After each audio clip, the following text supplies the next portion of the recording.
Give it a second for the fact it tells us that we're connected, but it doesn't tell us we're connected. It's the weirdest thing. Every time I do this, John's got to figure out a better way for me. I really think. But all right, I think we're live. Right as you're mid pouring your drink. It's all good. So welcome everybody. It is a wonderful Monday evening. Hopefully where you are at, you're enjoying whatever necessities and niceties that there is. I know like right now where I am, it's not the case. Like it's supposed to snow. We're supposed to get like inches of something. And of course, Cubby, where you're at, like, 5-6 inches of snow is like a Tuesday in July, right? Yeah, well, not as bad as John. But Iowa, we get a lot of snow, and it's supposed to have some more coming this week sometime later. Like I said, Wednesday, I think. Tuesday, Wednesday. I have a few words for the groundhog. I really do. I have a few words for the groundhog. But this is nothing to do with the DJing, but I'm curious. So Groundhog's Day, which groundhog do you know of? The only one I know is Punxsutawney Phil. Okay. There are, no joke, like 15, I think, across the US. There's also like 2 or 3 in Canada. Like, it's not just the Punxsutawney Phil thing. Like, I only knew of the one. And for my day job as the teaching, of course, we had to do like a math problem related to the Groundhog's Day. And we found like all these other ones. And I was like, you got to be kidding me. There's more than one. And yeah, there's a lot. Oh, wow. I had no idea.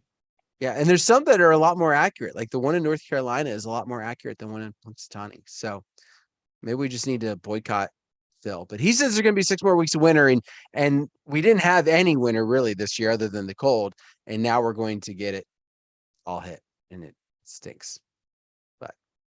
But no, we're not gonna talk about weather all night tonight. I that would be kind of a weird show. We might be just as right as a meteorologist, but Don is not able to join us tonight. So he said, what do you guys want to talk about? So let me digress for just a quick second. Some of you, because I had somebody message me and be like, wait a minute, I thought you guys were talking about contracts tonight. We're not talking about contracts. That was the plan when John thought he was going to be here. But then when he realized he couldn't, and so we're going to push that back to another week, maybe next week. I don't know. John will let us know for that. But tonight we've got 3 different topics that we're going to hit for you. So I encourage you, if the first one doesn't apply to you and the second one doesn't apply to you, stick around for the third one, because if I'm not mistaken, I bet that's going to apply to you at some form or fashion in some way. If you haven't dealt with it already, it's coming. It's coming. That's just what I'm going to say. That third topic that we've got can be a doozy if you're not ready. So let's start with our first one. So what I wanted to kind of bring about was the topic of charities, because I think this is something that every so often we see go around the different forums. There's this big question when it comes to charity events. All the questions, whether do I do them? Do I charge? How do I get them to, X, Y, Z, everything under the sun, write-offs and everything? I will say this, we are not accountants, so we're not going to give you any tax advice for writing things off. But let me start with this. Cubby, do you find that first off, do you do any charity events throughout the year? Yes, I do. I do trivia fundraising. I do background music for a lot of different events, auctioneer type of events, and they have packages and dance parties. And yes, and to answer your question, yes, I do several different forms of charity events.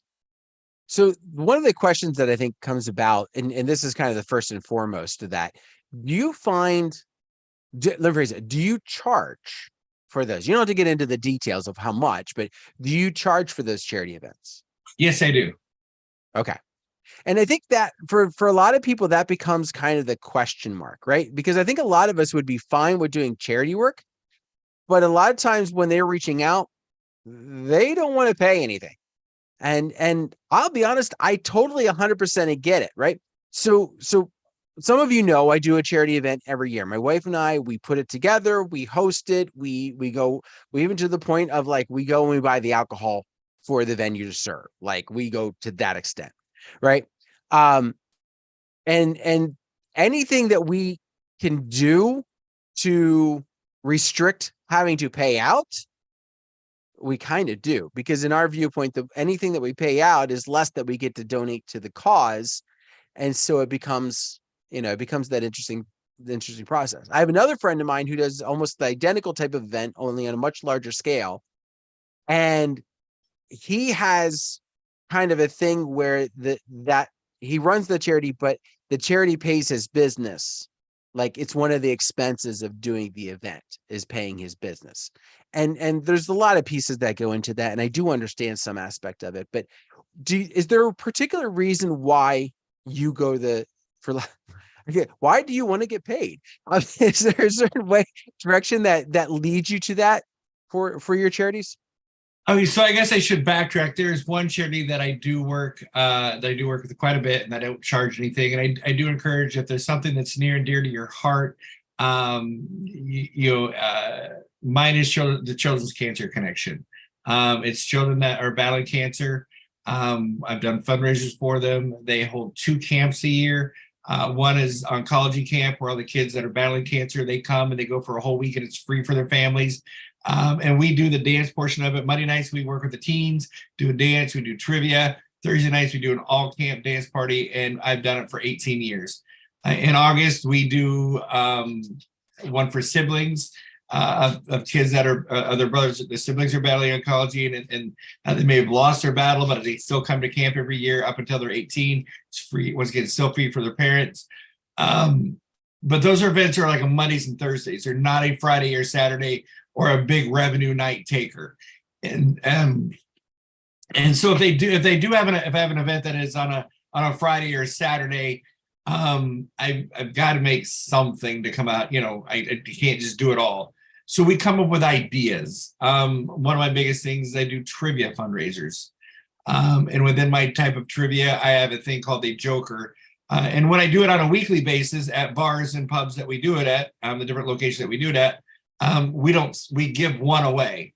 At a charity event, we sell them for like $20 a piece, whatever, so there's table buy-ins, and I can usually make I tell them, I can make my feedback by selling Jokers to all the tables that are there.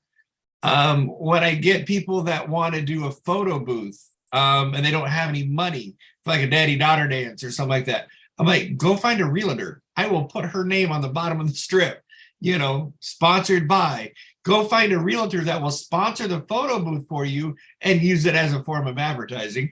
And I do discount. I mean, I'm not going full boat, for charity events, unless it's, again, an October and Saturday, or one of the hottest nights of the year. One of the hottest nights of the year, because as a DJ, we only have so many Friday, Saturdays we can work. So if we're taking away one. So if it's got to be during the off season, a lot of different factors that go into it, I guess I should say. And I keep rambling, and I don't mean to. No, you're completely fine. And in fact, you hit on a lot of the things that I think a lot of us don't. We always want to make money off of it, and there is something I feel about good in and good out, right? If you're doing good for companies, and there's a charity or a cause that you feel close to, that you feel the need to reach out to. It's one thing, but yeah, exactly. If they're reaching out for a Saturday in the heat of, or in the, the tip of October, that's probably not a night you're going to want to donate for that. And for whatever reason, a lot of the charities that I really would like to work with different times always want to do something like that. They always want it to be a Saturday in one of the key months. And I tell them, I'm like, listen, if you want to think of a different night, let me know.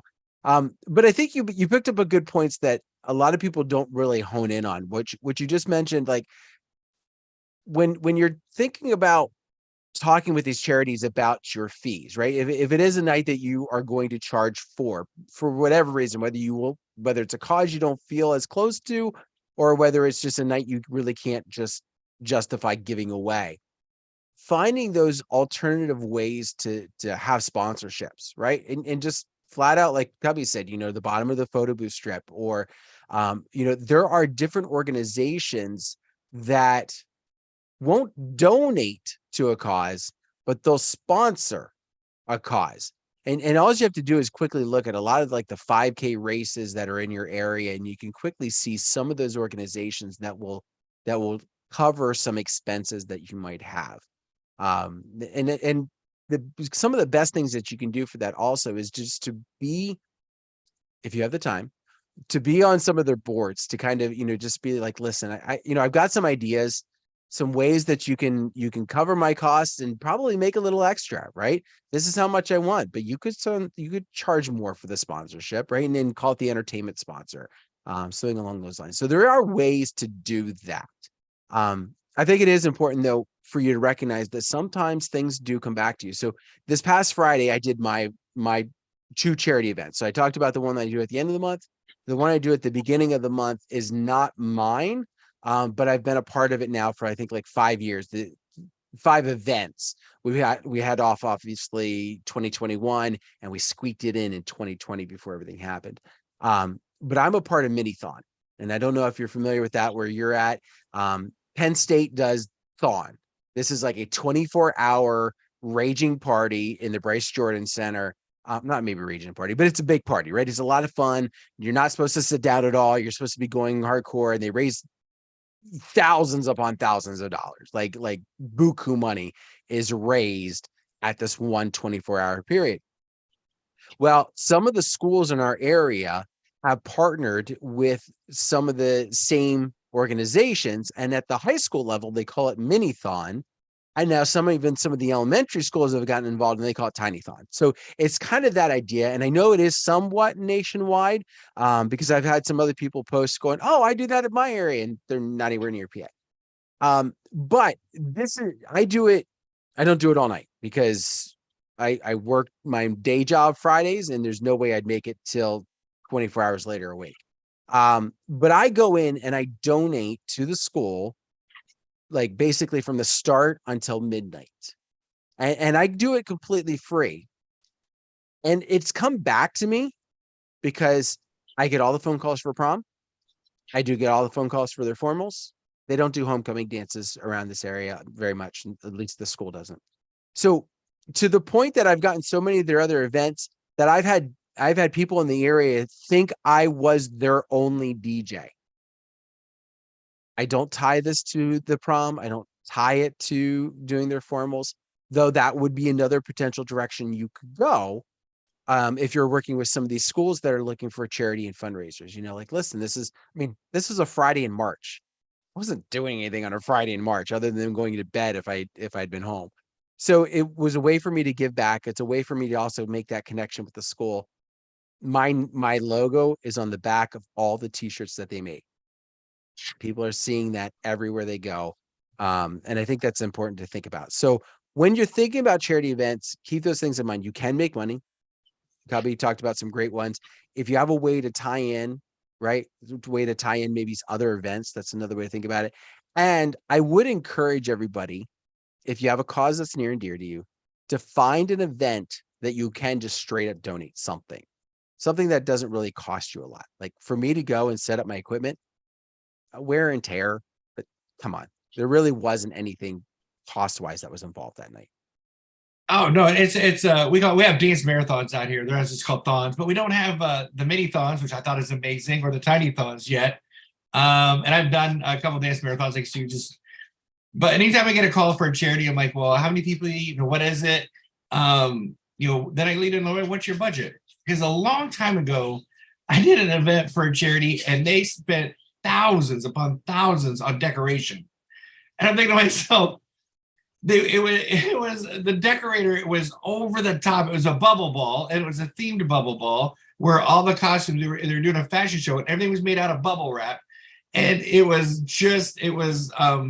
amazingly decored with thousands upon thousands of dollars. I'm thinking to myself, I'm coming in here for nothing, and yet they're paying this decorator thousands of dollars. And so I always say, well, what do you have in your budget? What are you looking for? What do you have in your budget?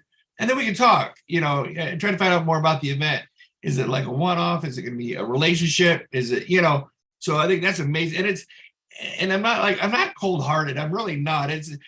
But you're right. But it does fill your heart good when you see those numbers at the dance marathon or the thon and stuff. And they are amazing. If you can find your way to do it. I have to do it myself, because my people don't like to work for free. And then that's when it costs me money, is when I have to send out an employee to do it too. So that's be something that I'm available for. You hit on a great top or a great question, and I want you to think about that as I'm picking up. I don't know if you guys caught that. One of the key things he asked them is what their budget is. I think sometimes when we get those phone calls or those emails, those inquiries about charities, we immediately assume that they want us for free. There are charity events out there that they have a budget set aside that they're going to pay this much. Maybe it's your fee, maybe it's less than, maybe it's more than, right? But they've got this set aside sometimes. And so it's a good question to ask, like, hey, what are you working with budget wise for entertainment? And they might be like, listen, we're looking for everything donated. And then you have to kind of figure out, but maybe they come back and give you a figure of, a lot of times they're a little more discreet, like, well, what do you charge? Are there other questions that you find that are key for you considering it? If I had a family member, I think anything, I don't know, I got such a big heart. I love animals. I did a pet walk this year because I like dogs. So I was a sucker for that. Like I said, I got a couple hundred. I don't get a lot of money. It's like it was a Saturday morning and it was $400, and we made announcements and did a dog costume. It was a lot of fun, but I made a little change, and they made exorbitant amount, and so like I said, the whole thing is just talking budget and reliability. And then when they realize, oh my God, you bring so much more to the table, I already got it booked for next year because they'd never had a DJ before, making announcements for their 5K dog run, that people run with their pets. So people do have budgets. They're not going to, except unless you get a 2-hour daddy-daughter dance that, then you're like, yeah, I have no money, Well, it all depends, but yeah, and here's the thing that sometimes they're just, these events are fun to do, right? Because it's all, for a lot of their organizations, it's an instant crowd. They've already they're taking care of getting people there, right? They need to get people there. Otherwise they're not making, any money in their charity event. So they're going to get people that are there, and you have an opportunity to just do something different, right? If you're always doing, if you're always doing weddings, here's an opportunity to just play goofy background music and have some fun with it. And if it's a dog, pet show with costumes and everything else, that sounds like a lot of fun. I'm not really as much of a dog person, but that sounds like a lot of fun. So it was a great time. It really was. Yeah. A couple questions in the chat. Do I take pictures or videos? For me, it depends upon the event, right? If I'm doing a school dance, I do just a couple small things, just enough where you're not really going to see them so much, but enough to know that they're having a great time, because I want that element that I do, like I'm going to do the party thing. And then if the school does something, I share the crap out of that. Like if the school does their pictures, I'm blasting that. Like, hey, it was so great to be a part of this. Because they're gonna love that. But otherwise, absolutely, you're doing the videos, you're doing the, because this is your promotion, right? This is an opportunity for you to promote this, and you're making yourself open to a new audience, potentially a new audience, right? The charity people are not necessarily maybe people you've connected with yet, and so here's an opportunity for you to be there, and promoting yourself. But then you might have people that follow you afterwards and seeing those events or having you pop up in such a way. So, yeah. All right. I don't have the fancy button to push and go, all right, we're going to pause for like 5 seconds. All right. So Michael's just going to have to figure that one out.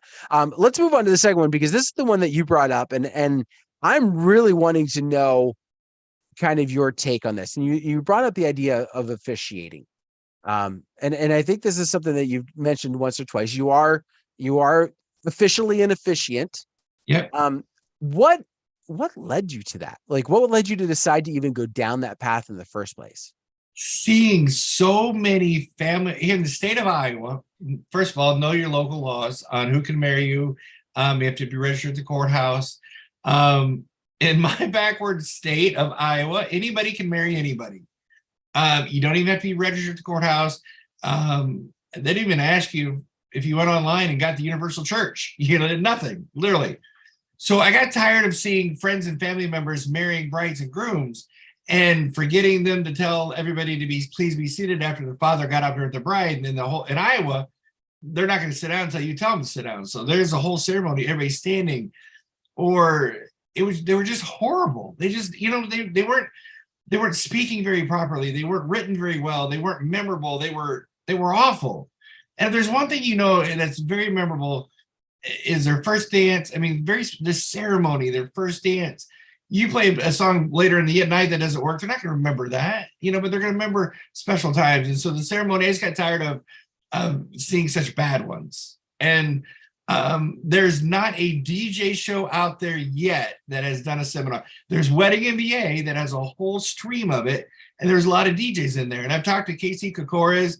I don't think Atlantic City has one on it. MEX did not have a seminar on officiating. But it's something that we can do as DJs because we've already been exposed to how many ceremonies and so many things that go wrong that we can turn around, write a beautiful ceremony all about the bride and groom and be an add-on package and still rock the house and get I get a lot just off my officiating now. My officiating's growing even more. And when it's an extra $500 for a couple hours of writing, you know, for a 30-minute ceremony and a couple hours of writing. That's amazing. That's amazing. First off, that you can do it and go that route. Now, when you are officiating, who's running your gear?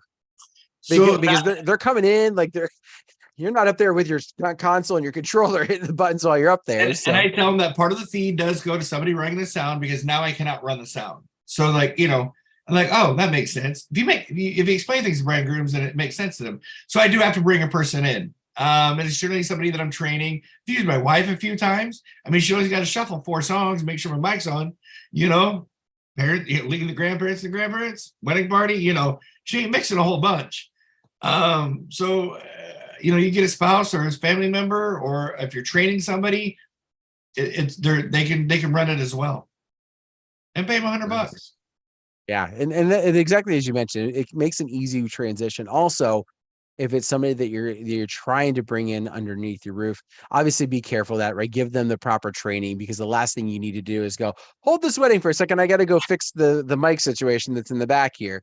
But yeah, just making sure that they're understanding, but to definitely help with that.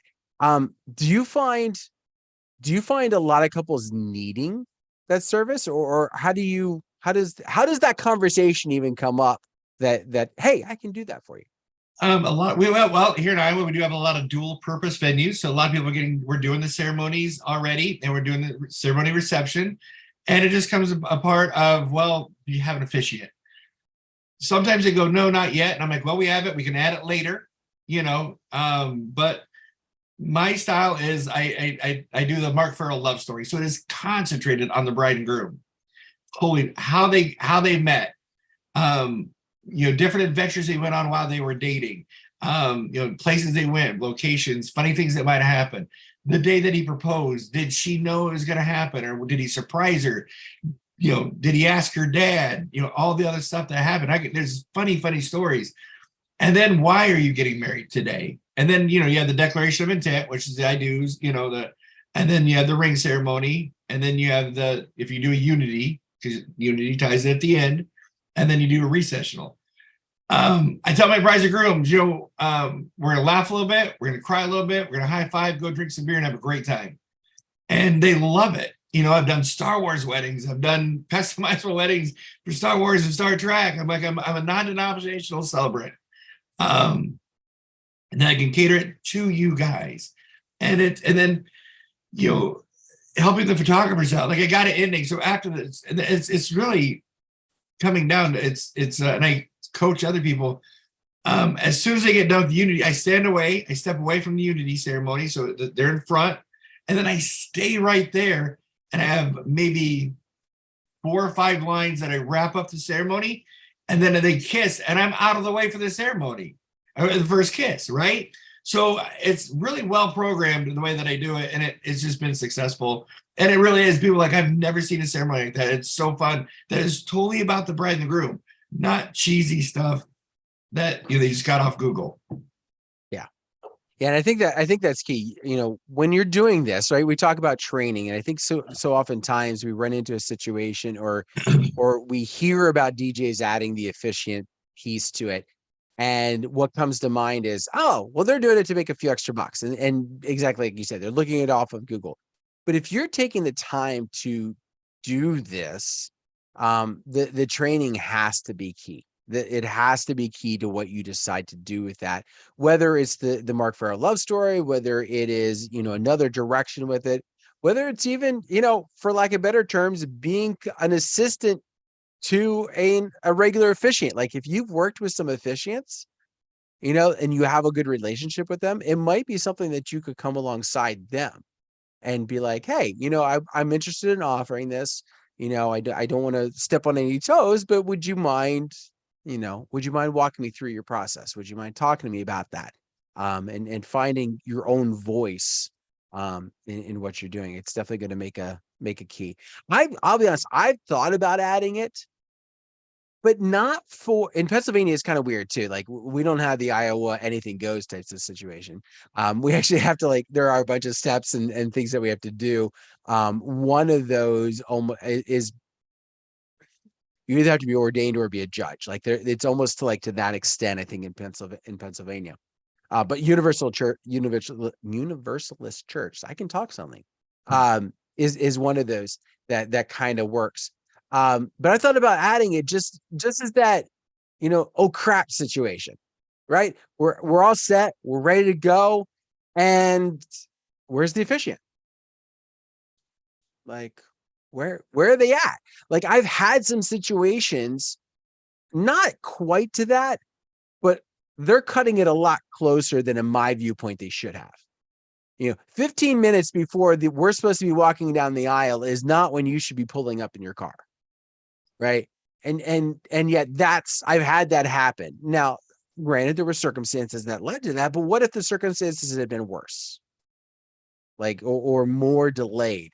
I think in some aspects, having yourself as a way to be prepared is a good opportunity. Now, in that case, unless you already have an assistant with you, you're probably not going to have the 2-person team. But in the same respect, you don't have to go, is there a doctor? I mean, is there an officiant in the house? Right. You're not going to have that. You're not going to have that role if you have that at least tucked back in your back pocket. So just something to think about. Yeah. Anything else you want to add about like the officiating path? I think it's great that you offer that and you've had such a positive response with it. I think a lot of people are, Mike Walters, he always has a view of 1,000 weddings, and then he's like in the front now or whatever. And I think, like I said, I think it's a simple add-on that is maybe just a few writing courses. Just the key is getting great paperwork that the bride and groom can fill out, knowing what questions to ask, and then just being able to write it and do like a writing class type of a thing. And I would help anybody out, man. I'll give you my bride and groom answer sheets. Seriously, I'll help anybody out. It's not a problem whatsoever. As long as you're not in Des Moines, Iowa. I'm just kidding. I'll help anybody in Des Moines, Iowa. I don't care. But yeah, if anybody has any questions about officiating or, transitions, my different transitions, from going from love story to declaration of intent to ring ceremony, or what I use, or if I use for LGBTQ wedding, there's different, instead of, can't say bride and groom any longer, so you have to talk about couples. I've got all those different scripts, and it's amazing. It's easy. And we're already versed in a lot of the skills that we would be using because we're public speakers, right? We're used to being on a microphone. I'm sure we can instantly think, even probably within the last year, working with an officiant that has made us cringe for some form or fashion, right? Either they had no idea what they were doing with the microphone. They had no idea how to avoid hitting it with jewelry or any of the other things that we can instantly think of, the nightmares that we all sit there and go, just get through this already. But again, to think that you can step into the role like that, I think is being a huge disservice to anyone. It's like knowing how to drive a sports car because you saw one 1,000 times, right? Yeah, you might be able to hop in, you might be able to make it go, but are you really going to do what it's supposed to do? Probably not. So make sure if you decide to go this path that you are taking the proper steps to go those other parts. So interesting. They're talking about some prices of officiants in their areas in the chat. And Day, who's I think Day's about an hour and a half south of me. He's saying, some of them are making almost as much for an hour's time, right? The ceremony and that, as they do for the whole day. I saw some speak at Wedding MBA that dragged that command that kind of money as well, and our book's solid, and they sounded great, way better than I did. And so at Wedding MBA, it's a great show in November. They do have an officiate platform to go down, and you can learn those people make it. Yeah, when you can build your officiating business, and there's some really good ones. Yeah. Oh, in your county. Okay. Mike, you mentioned that in his county, the judges can't charge for a ceremony or even accept a tip. But that might be restricted to his county, because I know of some mayors that I've worked with. I know some judges that I've worked with that, in talking with them and different things, the judges, I think, is a little bit different, but I think they get around it by saying, basically, you covering my expenses of traveling to this location.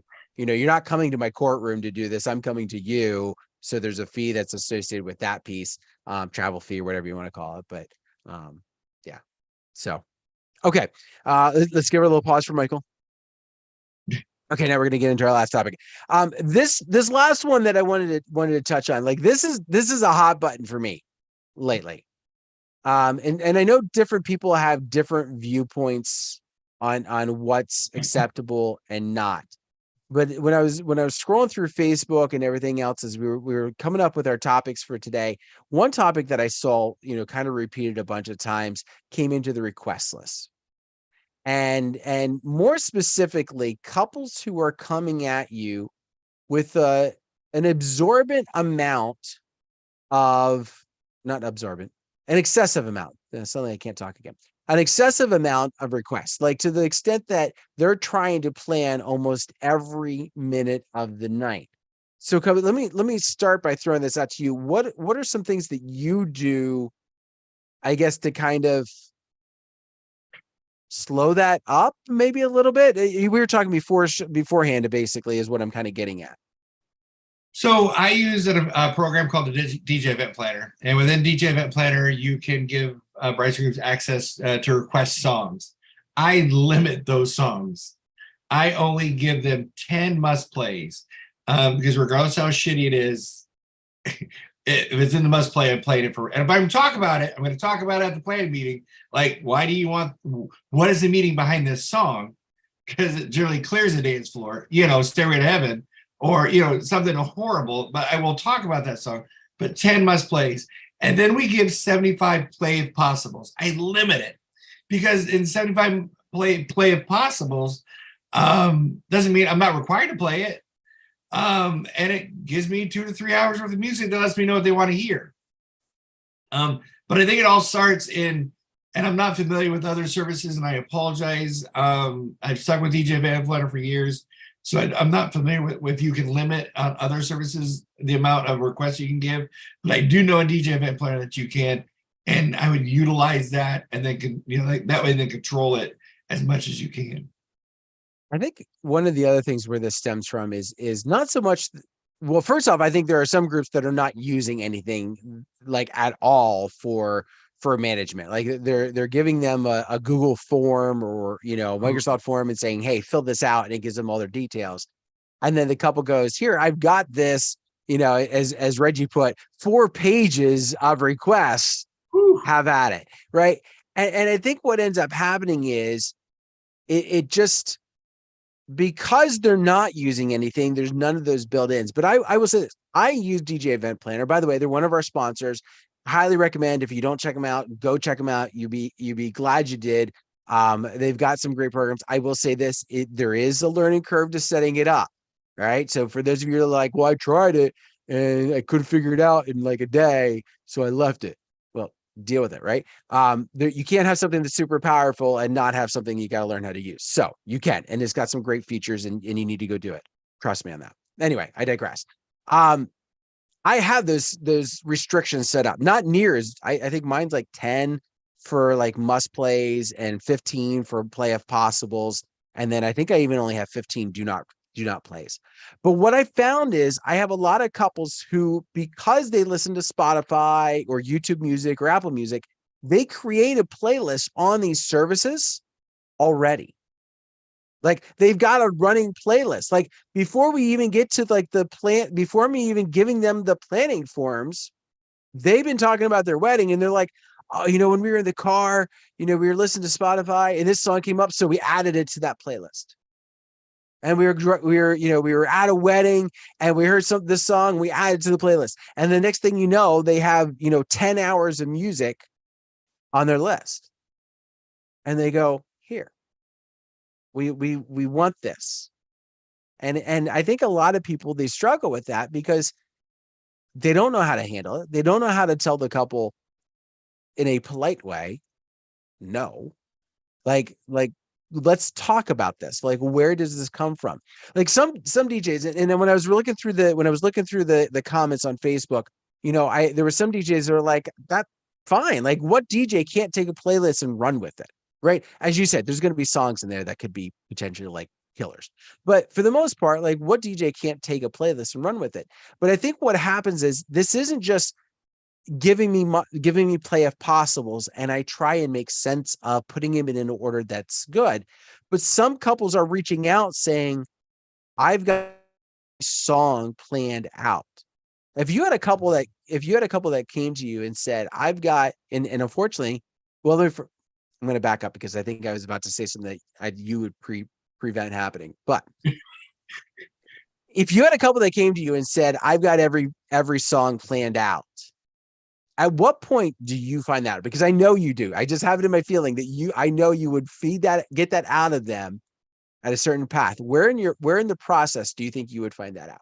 The planning meeting 4 to 6 weeks prior, because we talk about music and what they like and what their family favorites are, and what can I expect? Are they big dancers, not big dancers?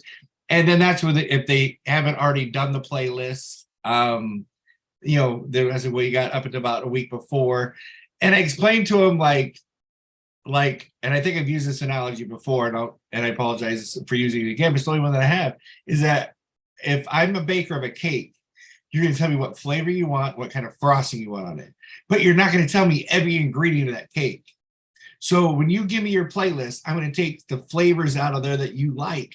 I'm going to create the best tasting cake that you have with what you've given me. And then they trust me to do that.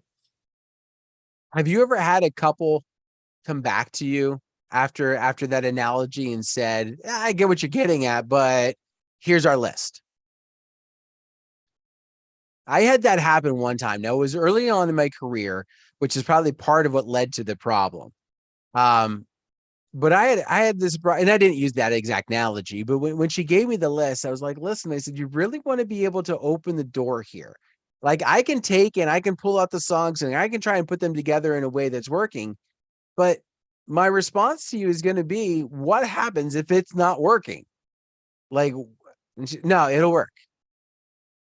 Okay. Like, and it was one of those things, like, I just didn't know how to tell her in a way that was going to convince her. Like, I'm not trying to be rude, right? I'm not trying to say your songs suck, but they suck. If they suck, what recourse do I have? And she really was giving me nothing. And so we got into it, and I played pulling from as much on that list as I had. And it's not like it's not like her songs are obscure. They were just not songs that were going to appeal to the wide range of audiences that were at her wedding. Right. And she was getting nobody. She could tell I was trying everything I could. Finally, she came up to me and she goes, okay, you're right. And she's like, just get them on the floor. It's fine. You ignore the list. I did. And we salvaged the rest of the party. And sometimes when I get that massive request list, and obviously 10 hours is easy for you to go, listen, our wedding's not that long. I can't play everything. So please give me some flexibility to work that in your guest requests and songs that might fill to help, transition better. And a lot of times they're like, okay. But if you got a bride that's really insistent, or bride or groom or couples rather, that are insistent on doing that, we're going to pick most of them. Feel free to throw my story at them.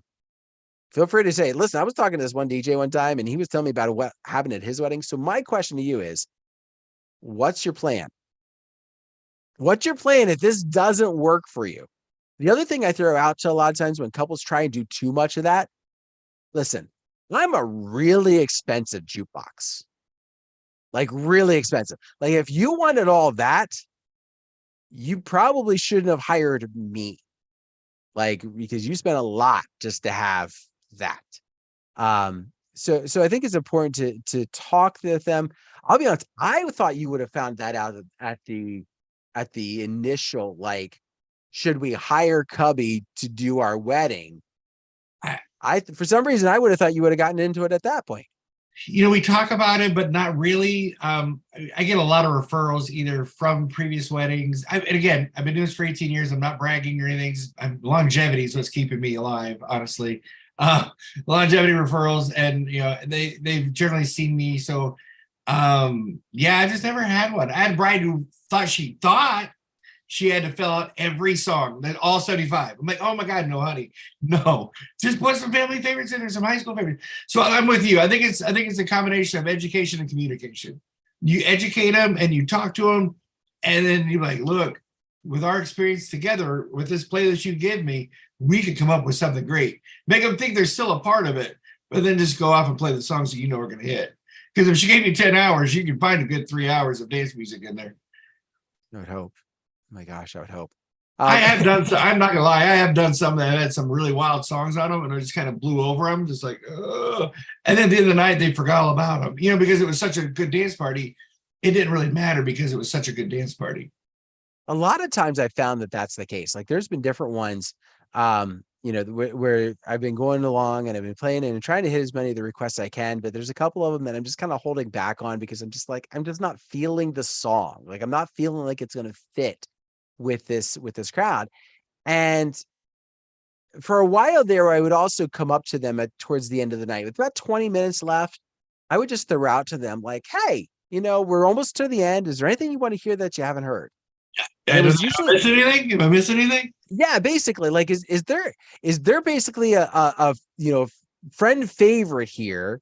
Something that, oh, we all, when we were all at the bar at the end of the night, we all just always happen to hear this song. Like is there something like that? Right. And a lot of times we cover those in the meeting, but every once in a while something would slip through. So when you ask that question to the couple, it gives them a chance to throw that in. Actually, I've kind of gotten away from asking it because for the last like 2 or 3 years prior to me getting away from it, they're like, no, we're fine. We're good.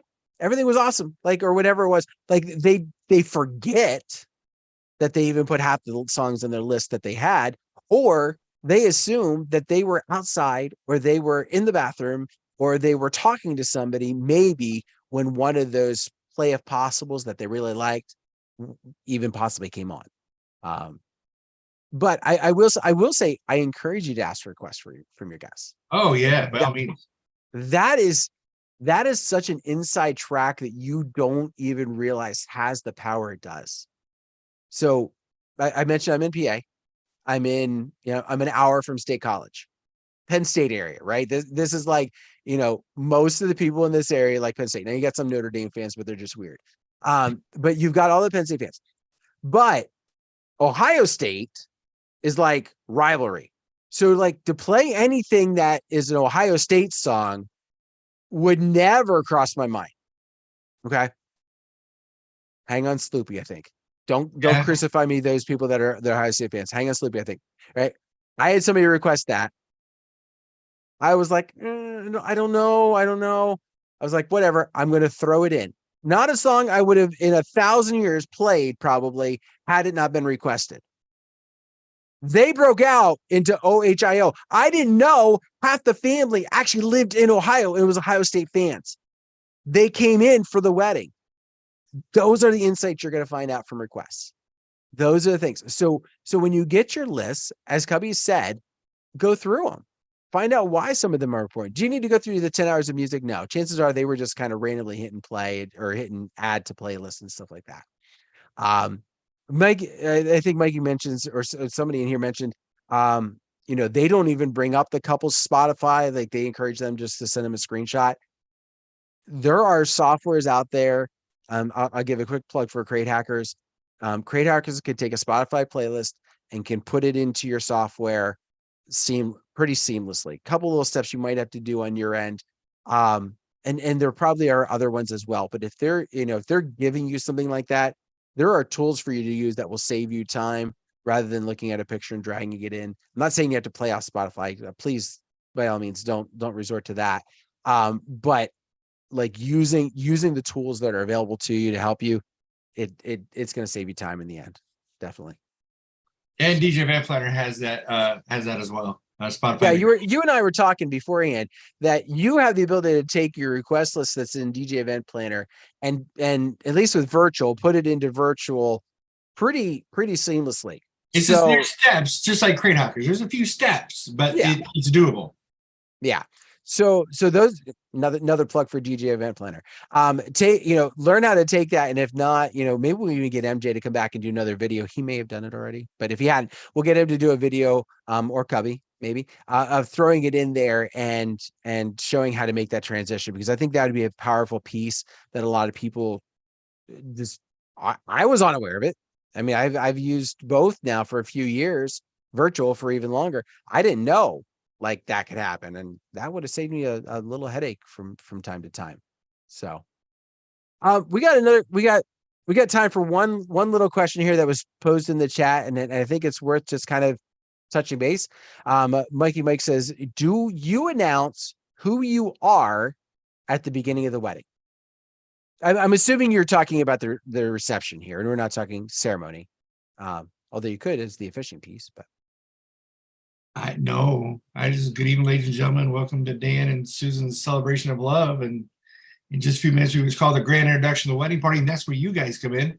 I don't introduce myself. I figure if they want to know who I am, they'll come up and ask me for a card. I don't have any logos on my laptop. I don't have any logos in front of my system because they don't want them in their first dance. I don't want to be anywhere near their first dance. So I have no logos on any of my gear. Once again, I know it's a firestorm where some people do it, some people don't. It's just me personal. But no, I don't I don't say my name is Andy. I would be your host MC this evening. Figure people, assume it.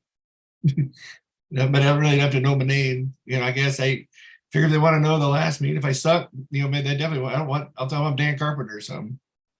Yeah, I'm not coming to Iowa.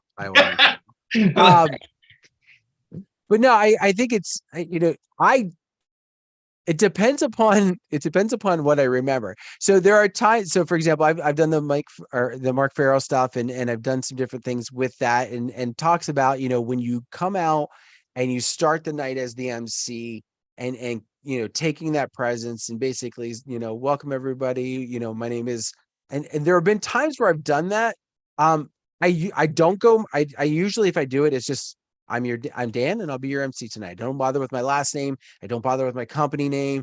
Like just the very informal piece of saying who my name is, so that if they have a question, they want to talk to me later, they know my name. That's it. Like I'm not using that as publicity. I'm not using it as marketing. Now I do put my logo on my laptop, which is, we could say this probably for a Q&A night, but I do it kind of purposefully.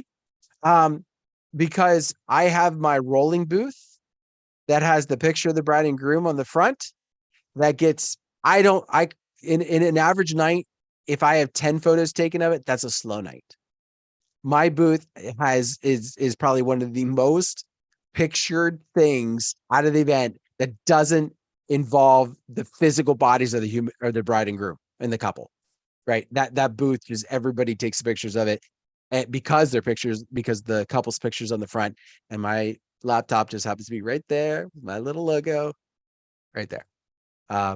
That's my own personal piece though on that. So I don't have one of those sexy booths like you have. I got a Danny Max. No. Oh, we don't even go there, because Danny will get mad at you for calling his booth not sexy. Oh no, mine's very sexy. It just doesn't have a screen. Oh, there we go. It's not as versatile. We'll say that. Right. So. Yeah, and we could make a whole night of announcing, but unfortunately we are pretty much out of time. So we're gonna save some of these that were into the chat, and we'll put those into the Q&A night that Cubby, John, and I will do at some point. It's got to be this month, right? But sometime later in this month we'll tackle that and talk a little bit more about that and possibly those announcing pieces. But I do want to encourage everybody, if you are not yet ready, make sure you at 10 o'clock, you head on over to djntv.com/chill. That is the chill room. I'll go ahead and drop that into the chat. But that is an opportunity for you to join in with Howie and the crew as they are talking about all the other little nuances. Think of it again, we always use this kind of analogy, but think of it like you go to a seminar, and Cubby and I are using ourselves as that very loosely, but we're the seminar. And then what happens in the chill room is oftentimes kind of what happens in the hallway after said seminar, right? You chat a little bit about it. What'd you think about that? Or what'd you think about? So there'll be some of that, but they'll also have their own topic. And that's what usually happens in the first 20 minutes. And then some opportunity for you to hang out and have just a great time. So again, check that out. djntv.com/chill. More great things are coming this week. Ben Stowe is going to be coming up tomorrow night. I forget what's on Wednesday. Besides, like, what's the topics for Wednesday, but there's going to be some replays of some of the different things with Howie and the guys. So make sure if you get a chance, pay attention to all the emails that come from John, so you're up to date on all those things that are happening. Cubby, anything you want to end us with, or anything else you want to last words of wisdom from Cubby? Oh man, just thanks for coming out and listening to us on Monday night and all the great questions and the feedback. And it's just a lot of fun. And wedding season's cranking back up. Had a wedding planning me tonight, and I'm just getting excited. Get rolling again. Absolutely. That's one of the things we cannot wait. It's awesome. Can we talk about Cubby's dog? We will definitely have to do that at some point, but unfortunately not tonight. You guys have yourself a great one, and we'll see you next time. Bye, everybody.